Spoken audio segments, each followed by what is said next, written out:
Hey, what's going on, guys? So today I'm going to show you guys how to replace the water filter and air filter for your LG refrigerator. So some indicators that shows you that you need to replace your air filter / your water filter is this little icon here. So it has two of them here. So this is your air filter, and then this is your water filter that needs to be replaced. It'll just be flashing. And the other indicator would be if, for your air filter at least, if the refrigerator kind of smells, that means the carbon on the filter itself is kind of fading or it needs to be replaced. And for your water, if your ice or your water itself starts tasting weird, just because you've been drinking from it for a while, you'll know that it kind of it's a little bit off. And when it's a little bit off, then that's when it's probably time to start replacing your filters. So just real quick here, so this is the water filter that you'll need, and here's the part number. I'll leave them the links in the description as well if you guys actually specifically need this. It will be Amazon links. The other one is your air filter for the fridge. It just basically has like little carbons in here that kind of absorbs the smell. The last thing you'll need is a bowl. You'll be dispensing water through the new filter just to kind of get it purged and seated correctly. All right, so we're in the refrigerator here.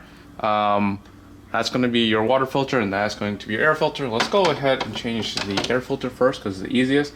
We have open and close, so that's just turning left, open, turning right to lock it in place. So once you have it out here, all you do is just make sure that you have this in like that. It's just in these little bracket things. Take that, flip it around, put it together like that, and we're going to put this back on an angle because it doesn't, and then you can lock it in place. All right, so for your water filter, you can just press this button here, push this all the way down, and then from down here, you can pull it out. If you have this filter at any other angle here, like let's say here, it won't pull out. You have to be all the way to the bottom, and then you can pull it out. And then some refrigerators may have it differently. When you pull this out, you can take a look at the part number that they have provided on here. There's different labels. Just make sure you get the right one for your refrigerator. So for this one here, these little T things, you can just put them in here. It doesn't matter what side, you can put it here, it doesn't matter. Make sure you stick it back in like that. From the bottom, from this angle down here, you can push it back up once that locks in place, like that, and you can close it. And now we're all done with in here, so let's go ahead and close everything. All right, so we're out here in the front. The next thing you want to do is purge about 3 gallons worth of water through the filter, and what you'll see here is you kind of hear that noise where it's struggling to go through the filter. It's pushing air through that filter. Could be a lot of splashes, so just FYI there.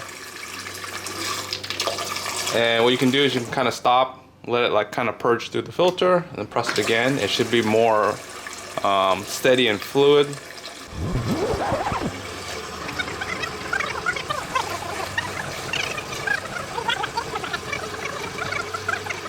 And a couple indicators that will show you that the water is kind of almost ready is you won't see as much micro bubbles and it won't be as white. It should be clear. All right, so the last thing you want to do is reset these icons. It's going to be these buttons down here. You hold each one for 3 seconds. I like to do this last once you have everything purged. So let's go ahead and reset the air filter first. And then let's go ahead and reset that, and that's gone. It looks like this icon just doesn't go away because it has like an on off in terms of like you want that power. But anyways, I normally just swap both filters at the same time when I see the indicator show up anyways. But I'll leave the links in the description below on the filters. Just double check to make sure that that's the correct one for your LG refrigerator. If you guys aren't subscribed yet, make sure to subscribe. And like always, the next one, guys, peace.